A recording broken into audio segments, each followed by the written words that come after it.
Not yet. It's still kind of waiting. Hmm. Okay, do I need to change something? Yeah, I think. Okay, we're all good.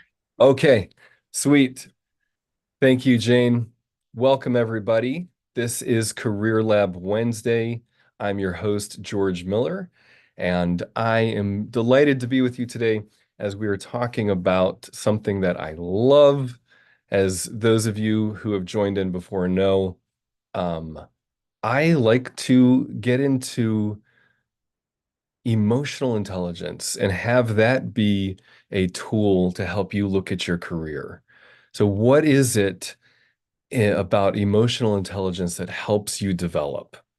So, there's a relationship between being a good leader, being a leader that empowers other people, helps other people grow. There's a very, very strong relationship between being a good leader and emotional intelligence. So, as an emotionally intelligent leader, you're able to take stock of what's going on inside of you.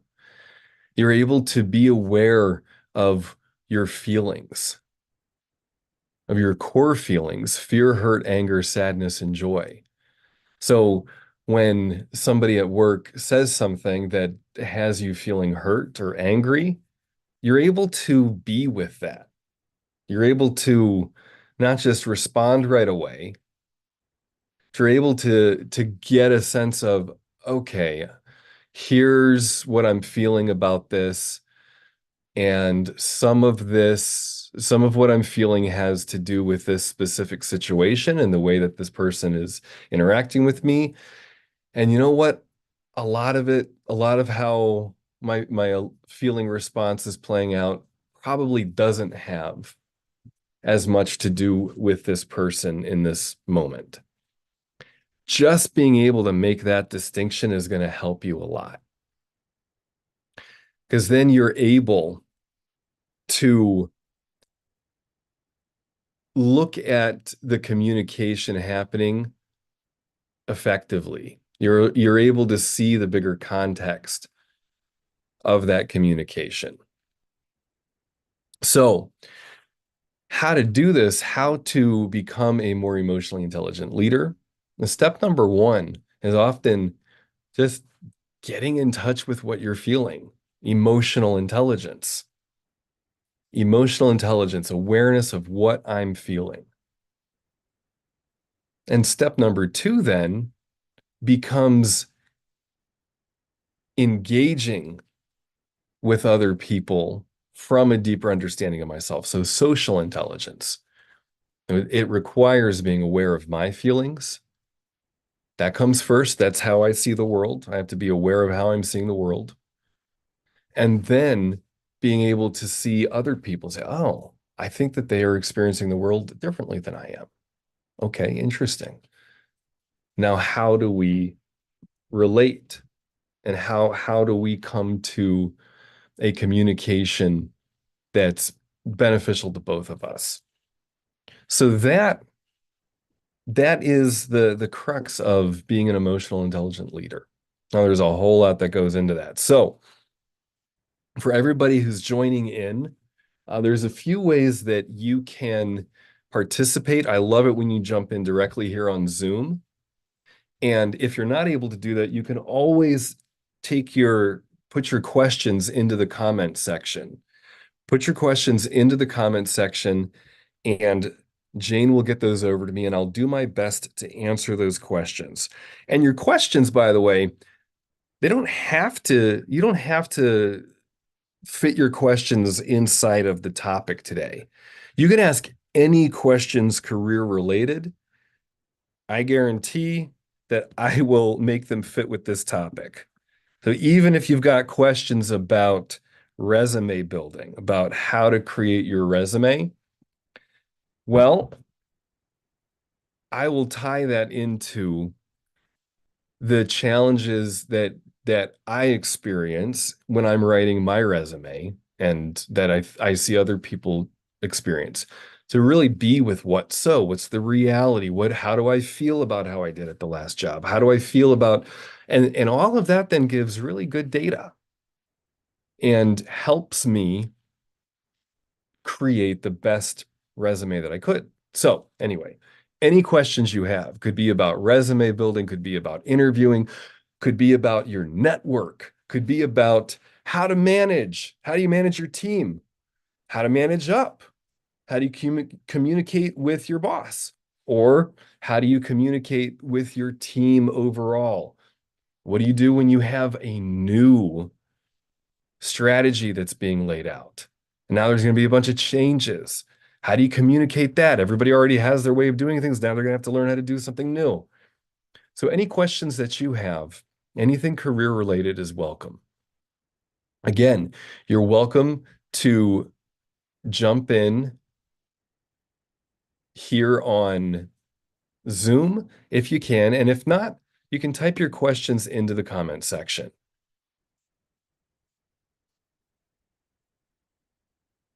Okay.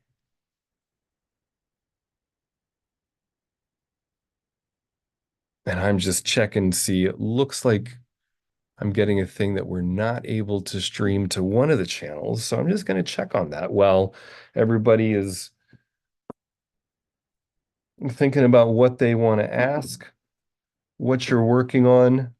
You can ask anything career related.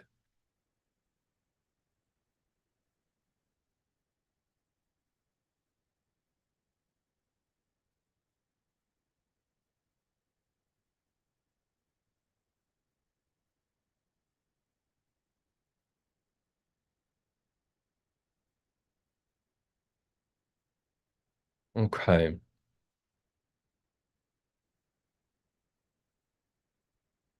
So, reminder, you can jump in directly on the Zoom link. And if you're looking for that, just let us know.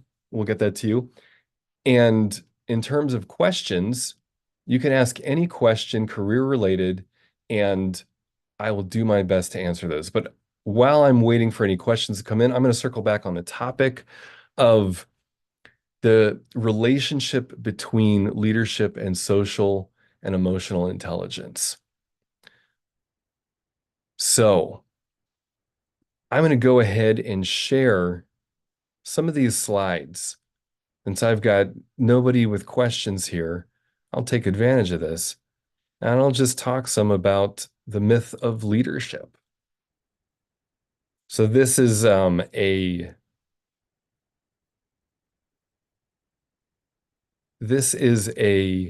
PowerPoint that was designed at my former organization, Right Foundation, and I'm happy to be sharing it with you. So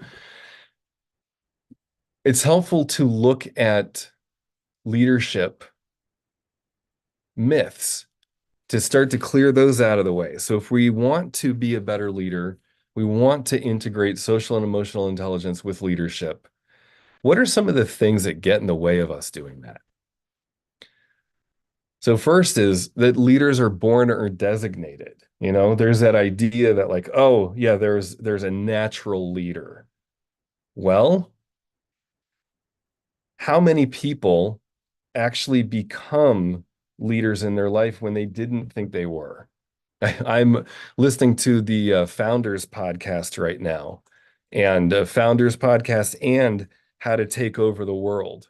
So these two podcasts, and I love it because one of the things that they will talk about is how people um, that a lot of great leaders were not recognized as leaders early on. That it wasn't even until later in their life. Now, not that, I'm just talking about leadership here, but people like even Putin was like a nobody until somewhere in his 40s. So this idea that leaders are born or designated is just not true. So leadership, the definition of leadership is anybody who influences the thoughts, the feelings, and the actions of others. And who influences the thoughts, feelings, and actions of others? I do. And so do you. So that's a really important thing. If you can get that into changing the way that you think about leadership, is that everybody is a leader, then the question becomes, what are you leading towards? So if you can get rid of that idea that there's some people are leaders and some people aren't, and just say, hey, if I'm a human being, I'm leading. Then the question is, what am I leading towards and how am I doing at what I'm leading towards? How am I doing? Am I satisfied with the job that I'm doing? And already right there, that takes us out of a victimhood mentality. That takes us from a spot of, somebody else can handle it and I can't. You know, one of the key things that a lot of people that I've worked with over the years have found is that when they're in meetings, there's that idea of, oh, I have to be in this meeting. Oh, another stupid meeting. I just need to, I just to like get through this thing. But if they're able to apply this idea of leadership to themselves and say, wait a minute, so I'm in this meeting. I think this meeting could be done better. I think some of these things, the things in this meeting are pointless. Huh. Well, right now, if I'm a leader, all I'm leading towards is not saying anything about it. I'm not, by my own definition, I'm not helping the situation. So if I'm going to help the situation, what would that take? So if I'm leading towards keeping my mouth closed, well, what would it look like to lead towards more engagement, more communication? And so a lot of people, I have one client who made it a point for, and he took this on for several months. If he was just in every single meeting, he was going to say at least one thing. Well, it wasn't that long until he started being accustomed to saying stuff and it was normal for him. You know that fear that you get in talking in groups, like and but he'd either ask a question or make an observation. And after doing that for a month or two, it was now normal.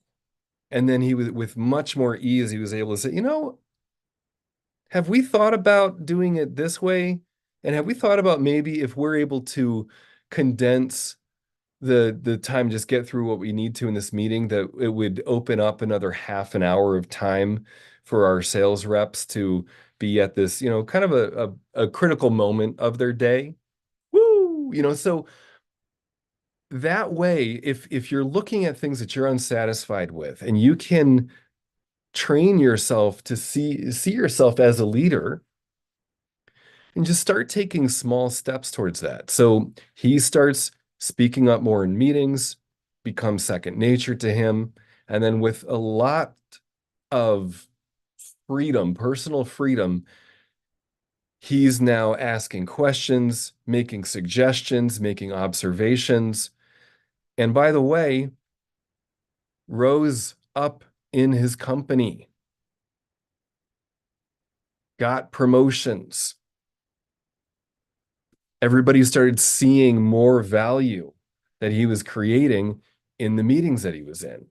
So he wasn't just doing his job outside of that, handling a lot of the technical things that he needed to handle. He was helping to improve the way that the company was functioning. So that's a key leadership thing there. But now part of this too, when we talk about the emotionally intelligent leader, the connection between emotional intelligence and leadership, is he had to be able to be with the discomfort of taking the risk of speaking up in the first place. And I don't, if you think so I'm talking about somebody who would definitely define themselves as an introvert. I don't care if you're an extrovert. If you're an extrovert, you still have your habitual ways of engaging in meetings, engaging with the world. And so the challenge to you, if you're an extrovert, is to shift that and to try something else. Try staying quiet when you would normally be talking and filling up space. Try making one point and then stepping back and seeing how everybody responds to it. I bet that will have you being uncomfortable. So you're going to need to be more present, more connected with yourself, more able to be with your discomfort, your fear, hurt, anger, sadness, as you enact new behaviors. So whether an introvert or extrovert doesn't matter. There's always a new way that you're going to be able to engage with the people around you. And it's going to require you to be more in touch with your feelings. Okay, so for everybody who's joining in, I am your host, George Miller. I'm here every Wednesday, noon to 1. Well, almost every Wednesday. Not last Wednesday. I my body has decided that I do not like sitting in chairs much, so doing a lot more standing. Um, but I'm here most Wednesdays, noon to 1. The way that you can engage is you can type your questions into the comment section, and Jane will get those over to me. I'll do my best to respond to those. And you can also join directly in. There's a Zoom link provided. And if you have any questions, you can type those into the comment section or join in directly. But if you want to remain anonymous, as the price that people pay for joining in directly is that this is being streamed on YouTube and on LinkedIn. So if you have a question but you want to remain anonymous, just type it in and let me know. Let me know what you're working on. I love I love working with people. You can have anything that you're wanting help with in your career. Any questions you have. Any questions that you have in your career if you're working on updating your resume, if you're working on interviewing, if you're working on managing, go ahead and share any questions that you have. So I'll keep going here with some more myths about leadership. Okay.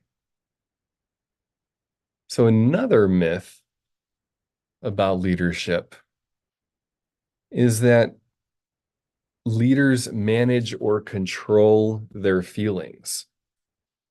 I'll make a distinction about that. There's a way to regulate and be with, but the research shows that people who suppress their emotions, and if that's the go-to, that they don't have access to their feelings, that they're not actually good leaders. They're not strong leaders.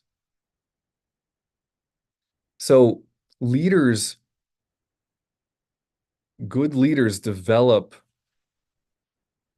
a good relationship, a strong relationship with fear, hurt, anger, sadness, and joy. Good leaders are able to feel all five of the primary feelings. You know, they're comfortable is not quite the right word, but they're able to experience being afraid and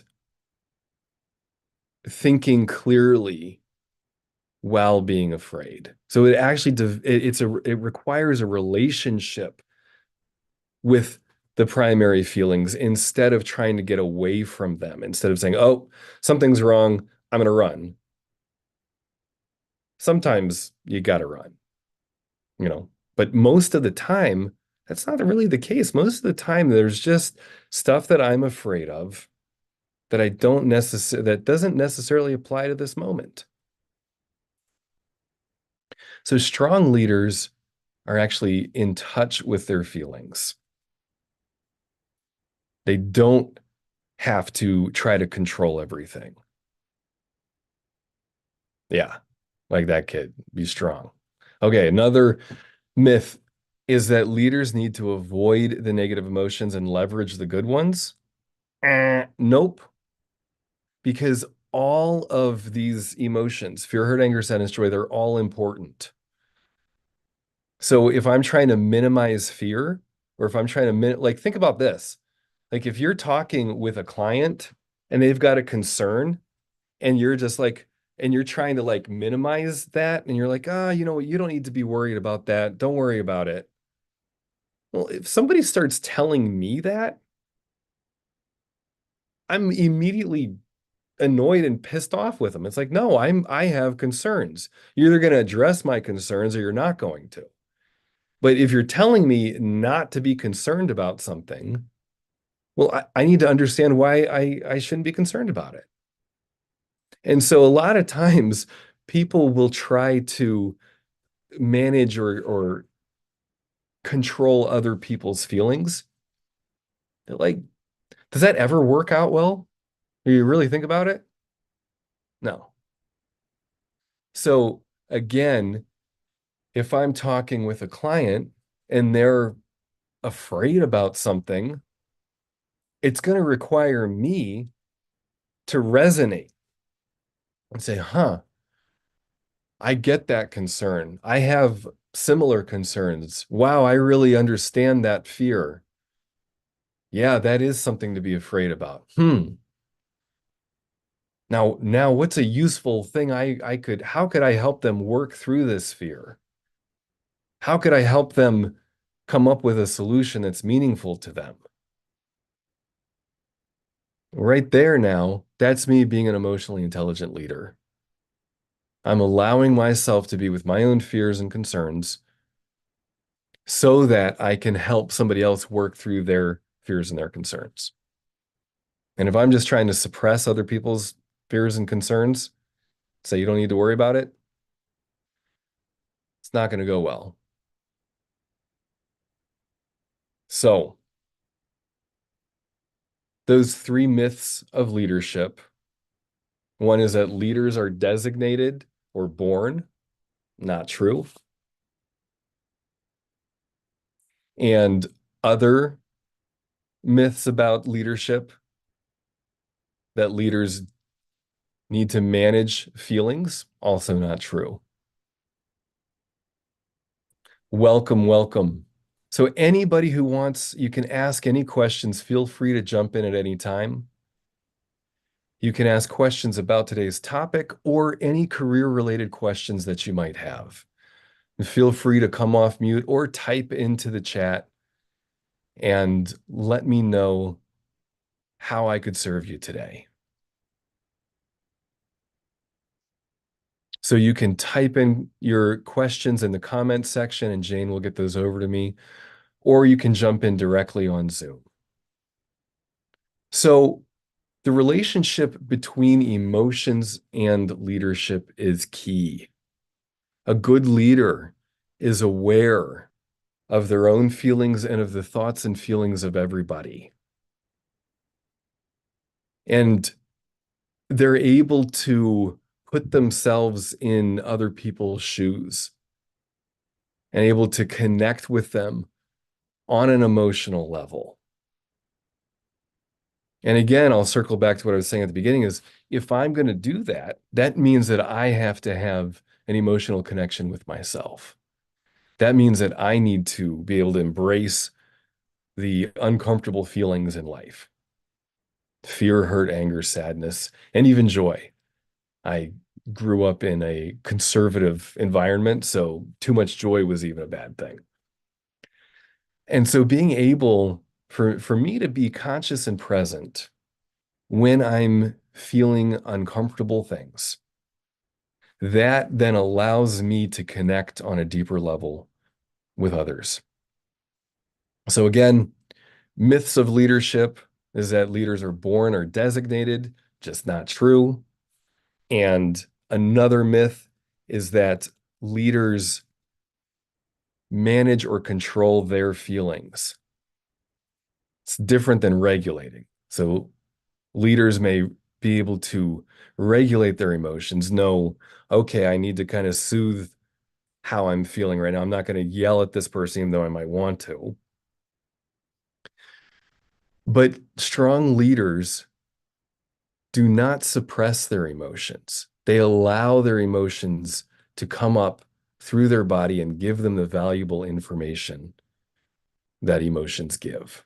Emotions are incredibly valuable data. I think about one woman who she was working for a boss who everybody kept leaving, and so the boss was kind of tone deaf, wasn't aware of how other people were feeling.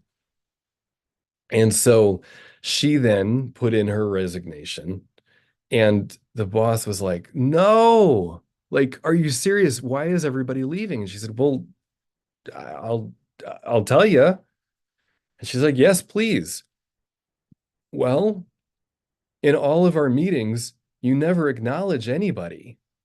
Like, you're working with some, you know, well-trained professionals here, and all we get in these meetings is what we're doing wrong and the next steps we need to take.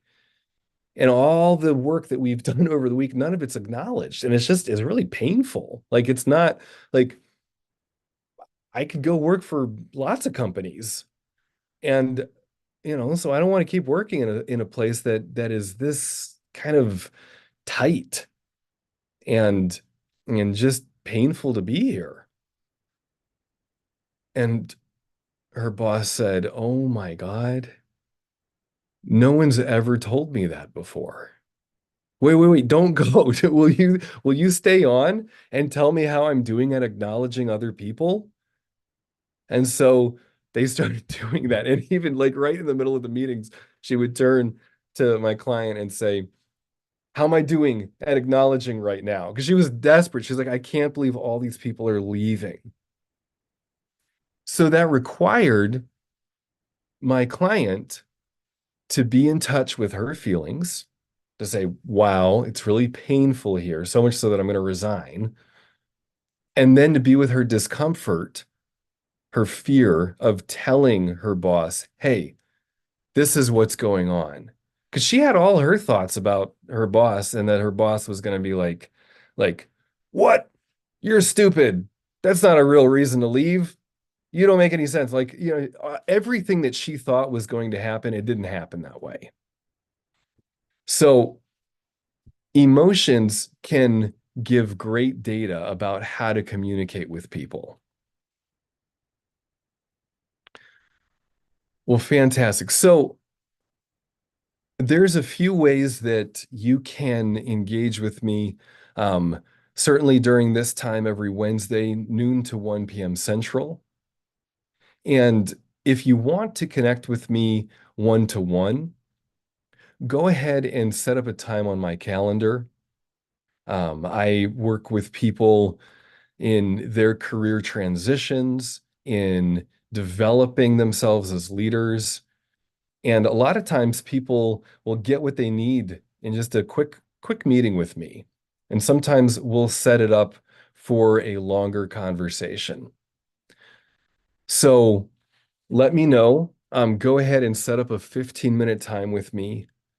And I also am leading courses on emotional intelligence, so group coaching times. Um, if that's something that interests you, let me know. They're a blast, but there's varying levels. So if you're at more of an entry level, we'll want to make sure that we get you in the right group. And if you've got more personal growth experience, you've been doing coaching for a while, there's some other ones that we could discuss. But for starters, it's all about you, what your goals are, and how I could help you develop in your career. So go ahead and book a 15-minute free coaching session with me, and I'll do my best to serve you in that time. And if we need to schedule more time, we'll talk about it. Well, I think I think that's going to be it for today. I'll also share my YouTube channel. We'll be putting out content, more content coming up here soon, working with my team to develop more of that. And so until next time, take care, everybody.